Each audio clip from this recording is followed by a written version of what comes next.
Salut à vous les amis et bienvenue sur Facebook Cuisine, j'espère que vous allez bien.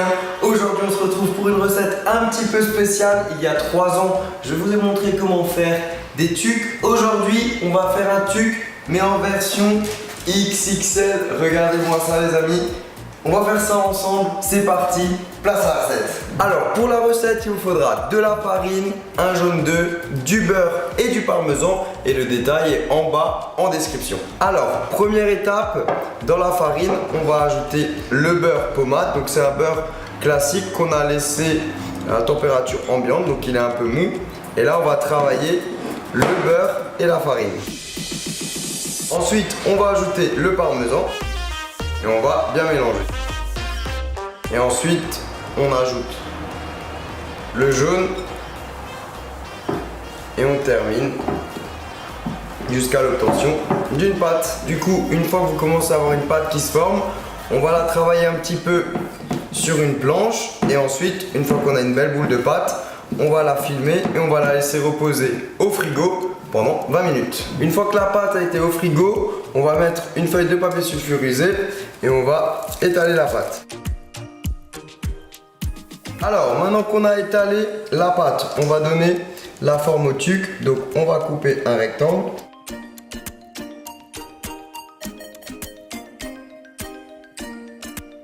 Alors maintenant, on va venir découper les angles pour donner la forme au tuc. Donc du coup, là, on va écrire maintenant le mot tuc, même si j'aurais pu l'écrire fast. Dites-moi ce que j'aurais pu écrire. Moi, je vais faire tuc, comme ça ressemblera au mieux au vrai biscuit.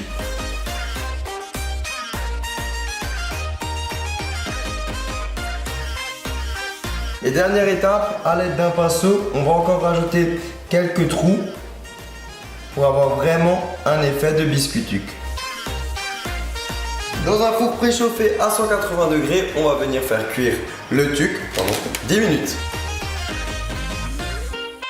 Allez, c'est parti pour la dégustation. Je vais me couper un petit morceau de tuc. Je vais peut-être même me couper un gros morceau. Allez, c'est parti. On va voir ce que ça donne. Déjà, ça sent super bon. On a une bonne odeur de parmesan. Au niveau de la texture, ça a l'air d'être sympa. Et on va voir au niveau du goût.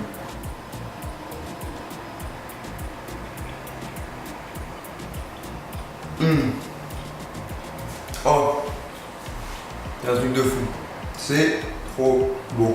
Eh bien, le biscuit, c'est exactement comme le vrai, hein. C'est bon, mais c'est très vite sec. Donc voilà, j'espère que la recette vous plaira. Je sais que vous êtes nombreux à vouloir que je fasse tester mes recettes à des inconnus ou des abonnés. C'est assez compliqué à mettre en place au niveau des caméras, des autorisations, etc. Mais si vous souhaitez que pour les prochaines recettes, je fasse intervenir des personnes, n'hésitez pas à liker un maximum cette vidéo. Et petite parenthèse, je vais vous montrer un autre truc, regardez bien.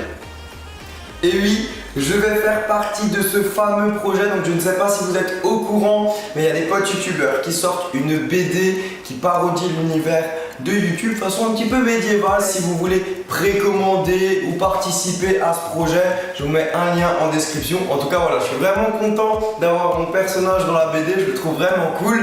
Et bah voilà, en tout cas, comme d'habitude, n'hésitez pas, si vous voulez tester cette recette, vous pouvez la faire, me l'envoyer en photo sur facebookcuisine.com. Et puis comme d'habitude, cliquez ici pour vous abonner. Pensez également à me follow sur Snap parce que très prochainement, c'est le voyage à Los Angeles. Enfin, je pars pour tourner des vidéos de folie. Donc j'espère que ça vous plaira. Et sur ce les amis, ciao ciao.